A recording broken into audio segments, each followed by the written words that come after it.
এবার জাবের ইবনে আব্দুল্লাহর প্রশ্ন শুনে আমার নবী বললেন, এ জাবের, আমি কি তোমার বাড়ির দাওয়াত একাই গ্রহণ করব? এবার জাবের ইবনে আব্দুল্লাহ বলেন, একা। তখন দিনের নবী বলেন, জাবের রে, আমি একা তোমার বাড়ির দাওয়াত গ্রহণ করতে পারি না। এ জাবের, তাকাইয়া দেখ না রে, আমার 3500 সাহাবীরা উপবাস। এ জাবের, আমি নবী উপবাস থাকতে পারবো, আমার সাহাবীরা উপবাস থাকবে, আমি নবী মেনে নিতে পারি না। জোরে বলেন না সুবহানাল্লাহ, সুবহানাল্লাহ। এ রাজাপুরের মুসলমান, তোমার নবী আমার নবী উম্মতের প্রতি এত মায়া, উম্মতের প্রতি এত দরদ, উম্মতের প্রতি এত ভালোবাসা, যেই দিন নবীকে আল্লাহ দাওয়াত দিয়েছিলেন, সুবহানাল্লাযী আসরা বিআবদিহি লাইলাম মিনাল মাসজিদিল হারাম, আমার আল্লাহ আমার নবীকে দাওয়াত দিয়েছিলেন মেরাজে। নবী গিয়েছিলেন, যাওয়ার পর বন্ধুর পাশে বসলেন, কত ধরনের গোপন আলাপ।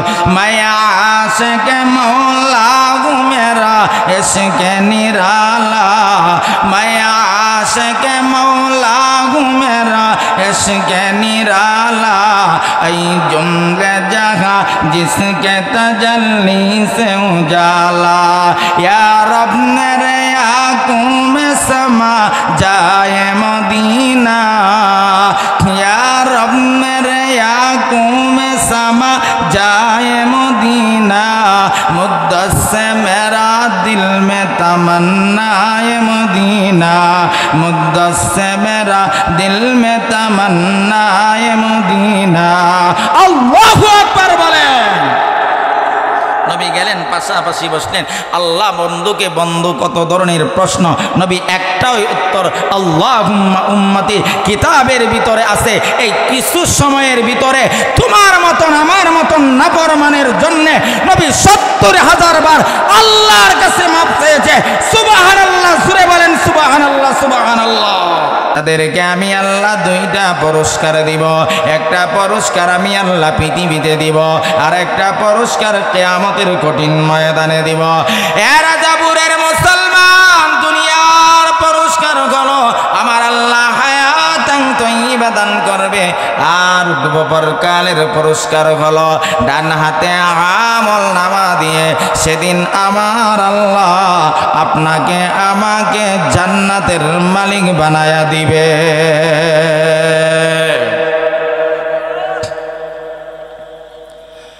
বারবার দুনিয়ার পুরস্কার হলো হায়াতান তাইয়্যিবা, স্বাচ্ছন্দ্যময় জিন্দেগি, আরামের ব্যবস্থা, শান্তির ব্যবস্থা।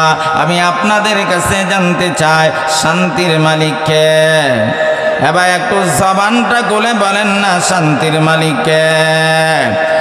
আল্লাহ বলে, পৃথিবীর মানুষেরা শান্তি তোমাকে পৃথিবীর কেউ দিতে পারে না, কারণ শান্তির মালিক একমাত্র আল্লাহ।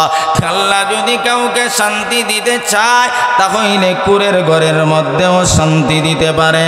আল্লাহ যদি কাউকে শান্তি দিতে চায়, তাহলে আমার আল্লাহ আগুনের মধ্যে রেখেও শান্তি দিতে পারে।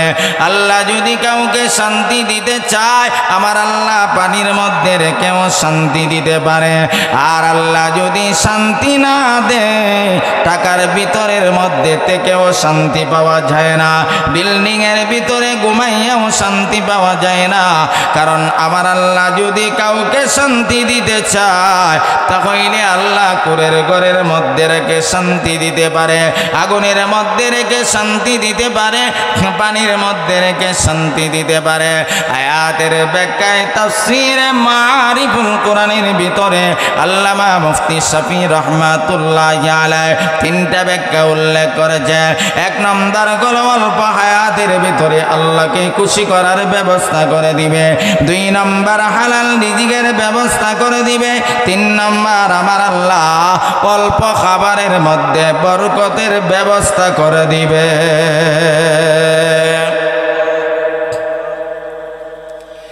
1 নম্বর হলো অল্প হায়াতের ভিতরে আল্লাহকে খুশি করার ব্যবস্থা করে দিবে। 2 নম্বর হালাল রিজিকের ব্যবস্থা করে দিবে। হারাম ভক্ষণ করতে হবে না, সুদ খাইতে হবে না, ঘুষ খাইতে হবে না, দুর্নীতি করতে হবে না, বাপের মধ্যে কম বেশি করতে হবে না। এক উতাই দিকা রিজিকের ব্যবস্থা, হালাল রিজিকের ব্যবস্থা আল্লাহ করবে, সেটার কল্পনা ধারণাও মুসলমান করতে পারে না। কিন্তু আমরা তো হারাম, আমাদের এমন একটা অবস্থা, হালাল খাবারটাও হারামের সাথে মিশ্রিত করে ভক্ষণ করি।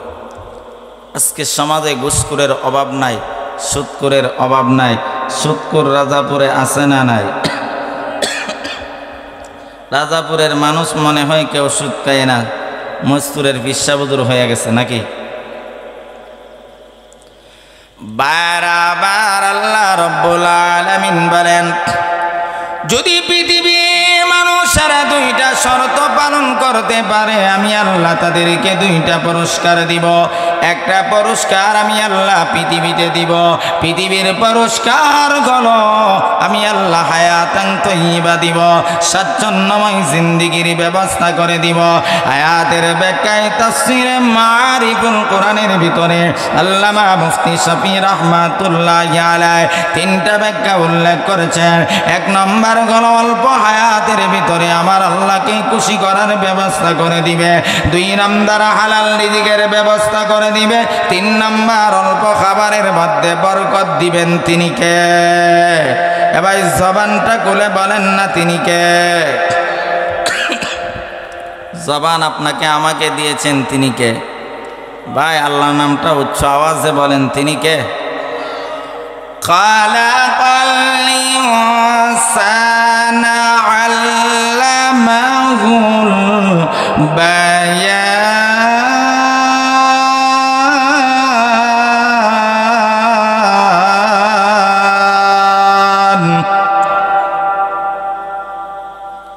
অল্প খাবারের মধ্যে বরকত দিতে পারেনি আল্লাহ? ক্ষমতা আল্লাহর আছে না নাই? ইমানও ভালো না, আমলও ভালো না, যার কারণে বাস্তব প্রমাণ পায় না। কিন্তু সাহাবায়ে কেরামদের ইমানও ভালো ছিল, আমলও ভালো ছিল, বাস্তব প্রমাণ দুনিয়াতে চোখকে তারা দেখতে পেরেছে। যেমনভাবে খন্দকের যুদ্ধে আল্লাহর পয়গম্বর সাহাবীদেরকে নিয়ে খাল খনন করতেছে বেঈমানদেরকে প্রতিহত করার জন্য, এটা ছিল যুদ্ধের একটা কৌশল। বেঈমানদের টার্গেট আল্লাহর নবীকে পৃথিবী থেকে শেষ করে দিবে। নাউজুবিল্লাহ, আসেনি আপনাদের এলাকাতে? এক পর্যায়ে সাহাবায়ে কেরামরা খাল খনন করতে করতে যে খাবারগুলো ছিল শেষ, পেটের কিতার কারণে পেটের মধ্যে পাথর বেঁধে নিয়েছে। সাহাবীরা রিজিকের জন্য, খাবারের জন্য, রিজিকের জন্য নবীর কাছে গেলেন, গিয়া বললেন, নবী রিজিকের ব্যবস্থা করুন। আমি আপনাদের কাছে জানতে চাই, রিজিকের মালিক কি নবী না আল্লাহ? কথা কয় না কেন? নবী না আল্লাহ? তাহলে পীর বাবা সন্তান দিতে পারে, নবী যদি না পারে পীর বাবা দিতে পারে? অনেক মুসলমানের আকীদা পীর বাবার উপর বিশ্বাস তাদের বেশি। বারাম আল্লাহ করে দেখুন, আল্লাহর পয়গম্বর বিশ্ব নবী রাহমাতুল লিল আলামিন, এ আশিকে রাসূল কথাগুলা ভালো করে শুনুন। এবার সাহাবীরা গিয়া পয়গম্বরের সামনে গেলেন, নবী গো রিজিকের ব্যবস্থা করুন খাবারের। সাহাবীরা বলেন, ইয়া রাসূলুল্লাহর পেটের কিতার কারণে আর সহ্য হয় না, এক পর্যায়ে পেটের মধ্যে পাথর বেঁধে নিয়েছি। আল্লাহর নবীকে সাহাবীরা এই কথা বলার পর নবী চোখ দিয়া ঝরনার মতন পানির ফোঁটা গড়ে গড়ে পড়তেছে। এবার সাহাবীদেরকে বললেন, সাহাবীরা রে, তোমরা দিনের জন্য একটা পাথর বেঁধে নিয়েছ। এ মুসলমান, আল্লাহর পরে যেই নবীর মর্যাদা, নবী মুহাম্মদুর রাসূলুল্লাহ সকলে বলেন সাল্লাল্লাহু আলাইহি ওয়াসাল্লাম। এবার পয়গম্বর সাহাবীদেরকে বললেন, তোমরা একটা পাথর নবীজির শরীর মুবারক থেকে জামা মুবারকটা সরাইলেন, সরায়া বললেন, সাহাবীরা রে, তোমরা দিনের জন্য একটা পাথর বেঁধে নিয়েছো, আর আমি রাহমাতুল লিল আলামিন গইয়া দিনের জন্য তিনটা পাথর বেঁধে নিয়েছি। একবার জোরে বলা যাবে কি সুবহানাল্লাহ? এবার পয়গম্বরে আরবি সাল্লাল্লাহু আলাইহি ওয়াসাল্লামের শরীর মুবারক থেকে জামাটা উঠাইলেন। দেখেন সাহাবীরা দেখতে পারলেন দিনের নবী তিনটা পাথর বেঁধে নিয়েছে। এবার সাহাবীরা দৃশ্য দেখে আর কোনো কথা বলে না। এবার সাহাবীরা যার যার স্থানের মধ্যে চলে গেলেন। এই দৃশ্য দেখে হযরতে জাবের ইবনে আব্দুল্লাহ রাদিয়াল্লাহু তাআলা আনহু, এবার জাবের ইবনে আব্দুল্লাহ আমার পয়গম্বরের চেহারার দিকে তাকাইয়া দেখেন নবীজির চেহারার রং পরিবর্তন হয়ে গিয়েছে, চেহারাটা মলিন হয়ে গিয়েছে। এবার জাবের ইবনে আব্দুল্লাহ একটা দৌড় দিয়া বাড়িতে গেলেন, গিয়া বলেন, পানের প্রিয়তম বিবি, ঘরে খাবার আছে কি? এবার জাবের ইবনে আব্দুল্লাহর বিবি বলেন, স্বামী হে, ঘরের মধ্যে শুধু 3.5 কেজি আটা আছে, আর কিছু নাই। তাহলে স্বামী কি করবেন? এবার জাবের ইবনে আব্দুল্লাহ বলেন, বিবি হে, 3.5 কেজি আটা দিয়া রুটি বানাও, একটা খাসি আছে জবাই করে দিয়ে যায়, গোশত বোনা করো। কেন কেন, কারণ কি? তখন জাবের ইবনে আব্দুল্লাহ বলে, এ পানের প্রিয়তম বিবি, আমি দেখতে পেরেছি আল্লাহর পরে যেই নবীর মর্যাদা নবী মুহাম্মদ চেহারা মলিন হয়ে গিয়েছে পেটের গিদার কারণে, তিনটা পাথর বেঁধে নিয়েছে রে বিবি। আর আমার ঘরে যদি খাবার থাকে, আর আমার নবী যদি উপবাস থাকে, কিয়ামতের কঠিন ময়দানে আমি জাবের আশিক রাসূল হইয়া নবীর সামনে দাঁড়াইতে পারবো না। জোরে বলেন না সুবহানাল্লাহ, সুবহানাল্লাহ। এবার জাবের ইবনে আব্দুল্লাহ বলে, পানের প্রিয়তম বিবি,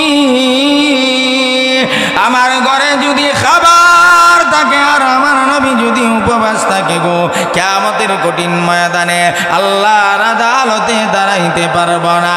এবার বিবি জাবের ইবনে আব্দুল্লাহর বিবি বলেন, স্বামী হে, আমাদের খাবার যদি শেষ হয়ে যায়, আমাদের সন্তানেরা কি ভক্ষণ করবে? জাবের তখন জবাব দিয়েছিলেন বিবিকে, সন্তানেরা উপবাস থাকতে পারে, কিন্তু আমার নবী উপবাস থাকতে পারে না গো, আমার নবী উপবাস থাকতে পারে না। এবার জাবের ইবনে আব্দুল্লাহ একটা দৌড় দিয়ে নবীর সামনে গেলেন, গিয়া বলেন, পয়গম্বর আমার, আপনি আমার বাড়ির দাওয়াত গ্রহণ করুন। এবার জাবের ইবনে আব্দুল্লাহর প্রশ্ন শুনে আমার নবী বললেন, এ জাবের, আমি কি তোমার বাড়ির দাওয়াত একাই গ্রহণ করব? এবার জাবের ইবনে আব্দুল্লাহ বলেন, একা? তখন দিনের নবী বলেন, জাবের রে, আমি একা তোমার বাড়ির দাওয়াত গ্রহণ করতে পারি না। এ জাবের, তাকাইয়া দেখ না রে, আমার 3500 সাহাবীরা উপবাস। এ জাবের, আমি নবী উপবাস থাকতে পারবো, আমার সাহাবীরা উপবাস থাকবে, আমি নবী মেনে নিতে পারি না। জোরে বলেন না সুবহানাল্লাহ, সুবহানাল্লাহ। এ রাজাপুরের মুসলমান, তোমার নবী আমার নবী উম্মতের প্রতি এত মায়া, উম্মতের প্রতি এত দরদ, উম্মতের প্রতি এত ভালোবাসা, যেই দিন নবীকে আল্লাহ দাওয়াত দিয়েছিলেন, সুবহানাল্লাযী আসরা বিআবদিহি লাইলাম মিনাল মাসজিদিল হারাম, আমার আল্লাহ আমার নবীকে দাওয়াত দিয়েছিলেন মেরাজে। নবী গিয়েছিলেন, যাওয়ার পর বন্ধুর পাশে বসলেন, কত ধরনের গোপন আলাপ, মায়া আশিকে মওলা মেরা ইশকে নিরালা, মায়া আশিকে মওলা मेरा इश्क निराला, ऐ जुम्ले जहाँ जिसके तजल्ली से उजाला, या रब मेरे आँखों में समा जाए मदीना, या रब मेरे आँखों में समा जाए मदीना, मुद्दत से मेरा दिल में तमन्ना है मदीना, मुद्दत से मेरा दिल में तमन्ना है मदीना। अल्लाहु আকবার বলেন। নবী গেলেন, পাশাপাশি বসলেন। আল্লাহ বন্ধুকে বন্ধু কত ধরনের প্রশ্ন, নবী একটাই উত্তর, আল্লাহুম্মা উম্মতি। কিতাবের ভিতরে আছে এই কিছু সময়ের ভিতরে তোমার মতন আমার মতন নাফরমানের জন্য নবী ৭০,০০০ বার আল্লাহর কাছে মাফ চেয়েছে। সুবহানাল্লাহ, জোরে বলেন সুবহানাল্লাহ, সুবহানাল্লাহ। এমন নবীকে গালি দিলে মেনে নেওয়া যায় না? রাজাপুরের মানুষ মানতে পারবে, বন্ড যারা আছে তারাও মানতে পারে, যাদের অন্তরে যারা পরিমাণ নবীর মহব্বত আছে নবীকে গালি দিলে মেনে নিতে পারে না, মেনে নিতে পারে না। ঠিক না বেঠিক? জোরে গো। কিন্তু রাজাপুরের মানুষ যারা আশিকে রাসূলের ৫টা টুপি পিন্দে তারাও মানতে পারে, তারাও ইহুদি খ্রিস্টানদের দালালি যদি বাংলার জমিনে কেউ করে থাকে, যারা নবীর নাম বিক্রি করে পেট পালার দান্দা করে, তারা ওই বর্তমান বাংলাদেশের মধ্যে ইহুদি খ্রিস্টানদের আদর্শ বাস্তবায়ন করতে চায়। এই নবীকে গালি দিলে মানবেন? কথা বলেন না কেন মানবেন? যার অন্তরে নবীর মহব্বত আছে বিন্দু পরিমাণ কেউ মেনে নিতে পারে?